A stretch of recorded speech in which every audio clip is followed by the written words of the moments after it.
Malaysia was at one time a poor country, and we were regarded as undeveloped, especially during the time when we were under British rule.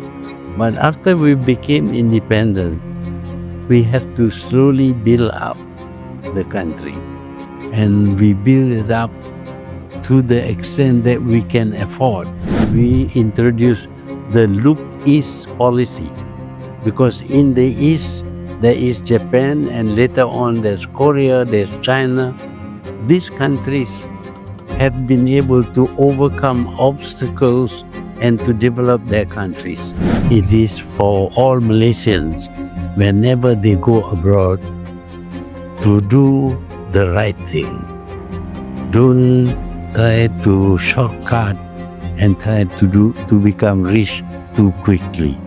Do things properly according to the rules of that country. Not Malaysian rules, but that country's rules.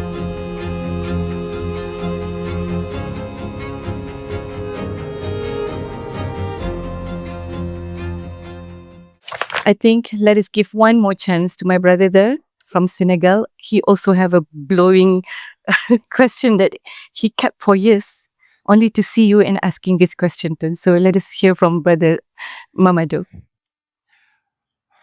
Barakallahu Fik. And actually he started to answer the question.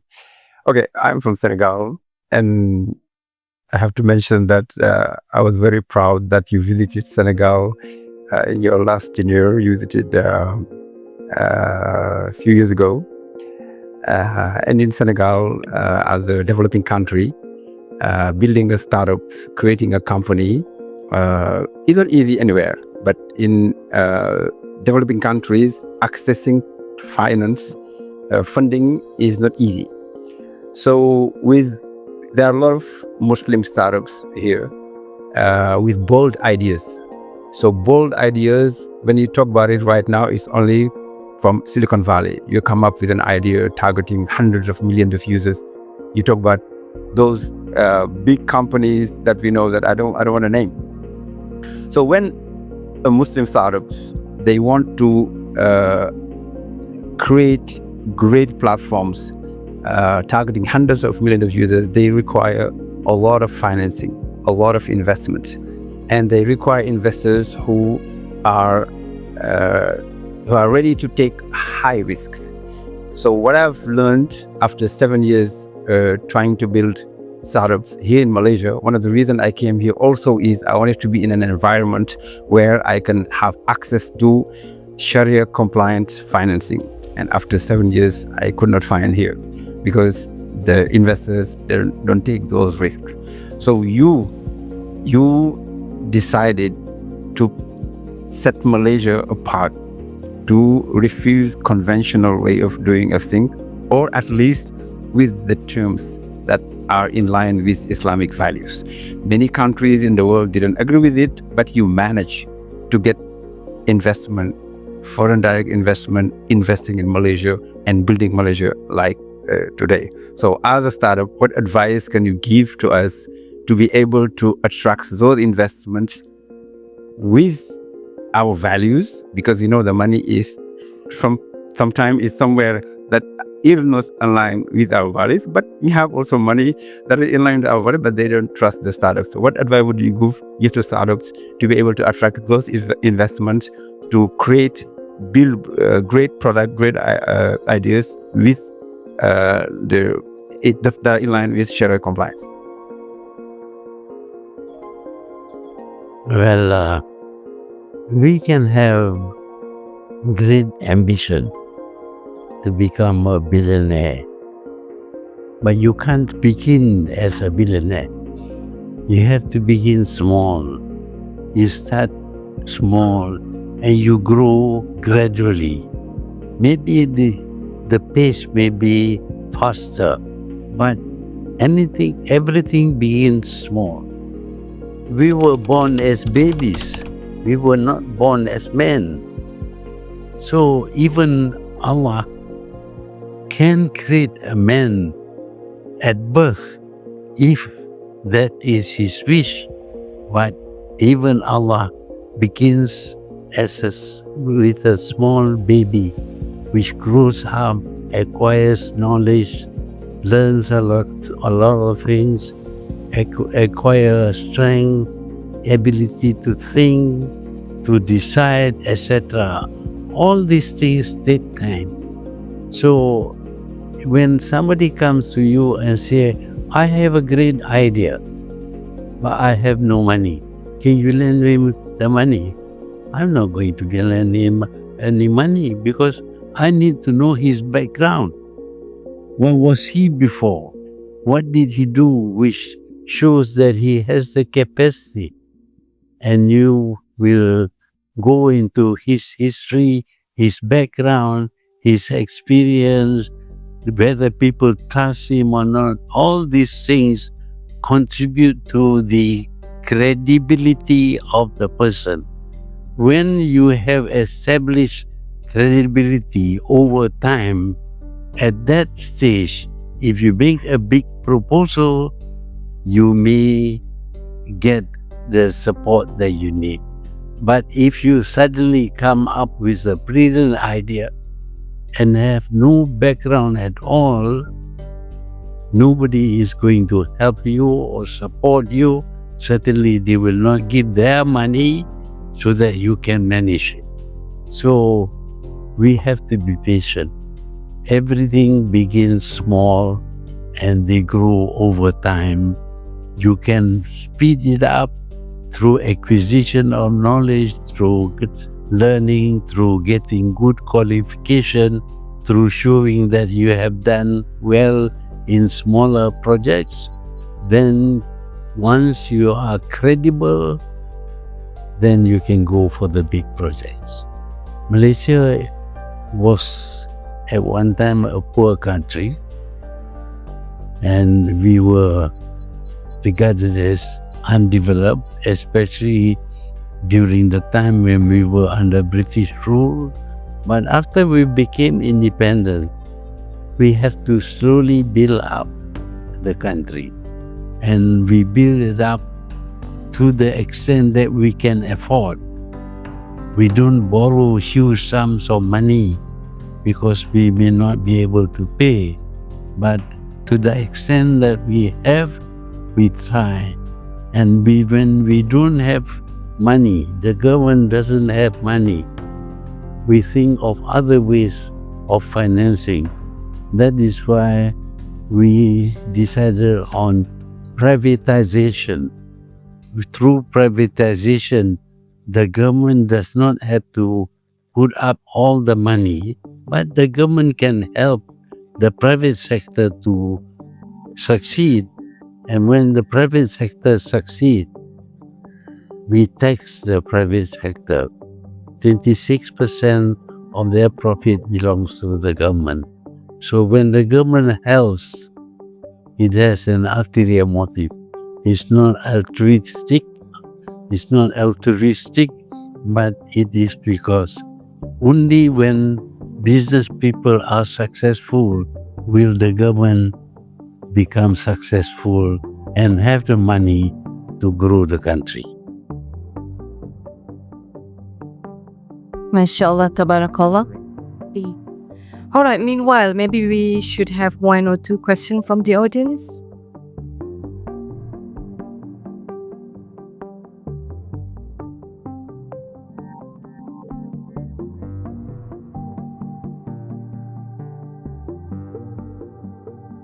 The answer to this is that it's very simple actually. When you don't know, you ask. People are sometimes very proud. When they don't know, they think they can do things by themselves. You cannot. So for Malaysia, which was a poor country at the beginning, we have to find out how to become richer, how to grow the country, develop the country. We look around and we found models. We look at other countries which went through the same process. They were poor before, and they grew and they developed and they have become a very successful country. We look at many countries and we notice that among the countries which was able to overcome their initial weakness and become very strong and very successful, very prosperous, among those countries was Japan. Japan before was isolationist. They do not want to meet with anybody. They were not allowed to trade with other countries. But they were forced to open up their country. And when they were threatened by other countries, they thought that if the people who are stronger than them can attack them, can they be as strong enough to protect themselves? So they learned from the attempt to attack them, they learned how to protect themselves. So they took other countries as a model. In fact, they took America as a model. So Japan began to grow and develop. And of all the Eastern countries, Japan was the one who was the most successful because Japan was willing to acknowledge that they do not know how. They have to learn. They have to have a model. So it is the same with Malaysia. When Malaysia was poor, we were looking around to find which country we can copy. And we found Japan is one of the countries which provide us with the knowledge of the experience of developing the country.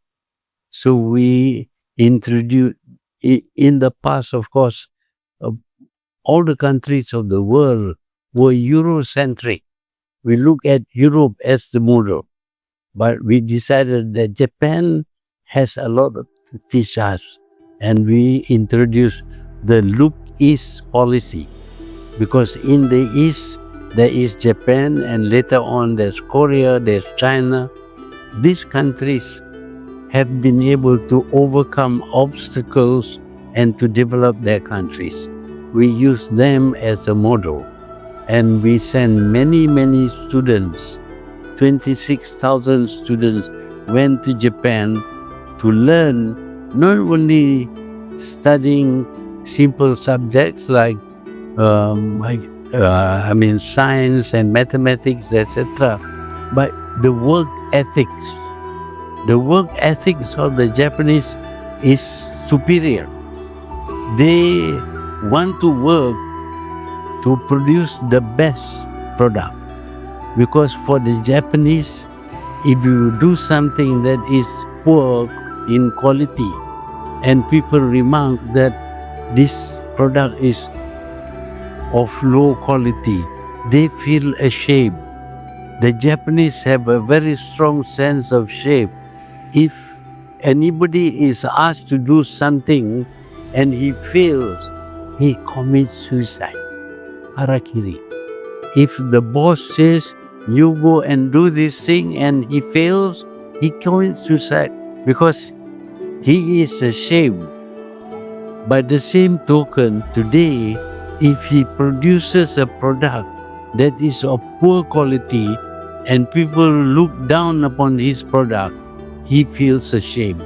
To avoid feeling ashamed, he will do his very best to produce the best product. So today, Japanese standard is very high because of the sense of shame. Can we develop a sense of shame that will ensure that whatever we do, we produce the best possible result, so that we don't have to be ashamed? And with that kind of value system, we can run a country, any country, Africa, Asia, Europe, or anywhere. If we have that Japanese sense of shame when you fail, then you are going to be able to develop. Maybe not easily, it takes time. The Japanese took time from the Meiji restoration until now. They have become a world power, one of the richest countries in the world. So when you don't know us, Mashallah. When you don't know, ask. And when you get the question, when you get the answer, say thank you. Thank you, Tuin. Jazakallah. Well, maybe we should give maybe another one question. Do we have time? Do we have time, Miss MC? Okay.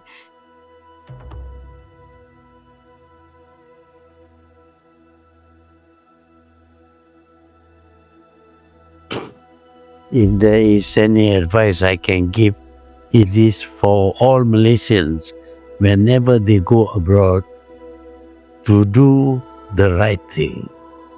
Don't try to shortcut and try to become rich too quickly.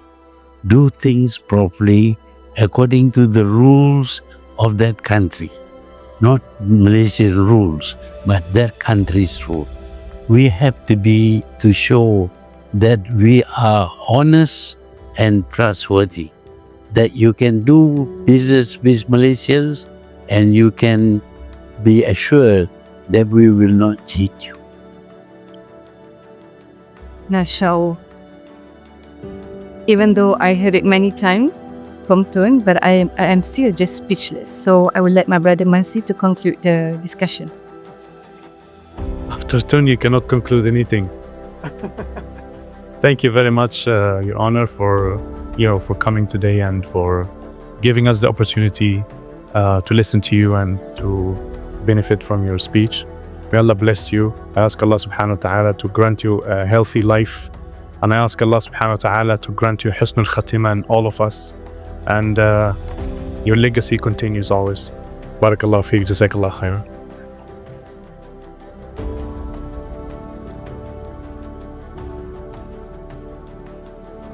Just continue the dua. I ask Allah subhanahu wa ta'ala to give you a healthy life, to reward you the highest level of Jannatul Firdaus, and that your legacy, your teachings, absolutely powerful, directly from the Quran, that stays for our life, for our families, for our businesses. And I ask Allah subhanahu wa ta'ala to give us the listening, and that we follow the teaching. It's only about Quran, Prophet sallallahu alaihi wasallam, and may Allah subhanahu wa ta'ala come with his support, with his help, with his assistance to our people that are being killed around the world, and to any Muslims or non-Muslims who have been killed for no reason. May Allah subhanahu wa ta'ala protect them. May Allah subhanahu wa ta'ala come with his assistance for everyone. Alhamdulillah, and ahsanallahu ilaykum wa jazakumullah khair.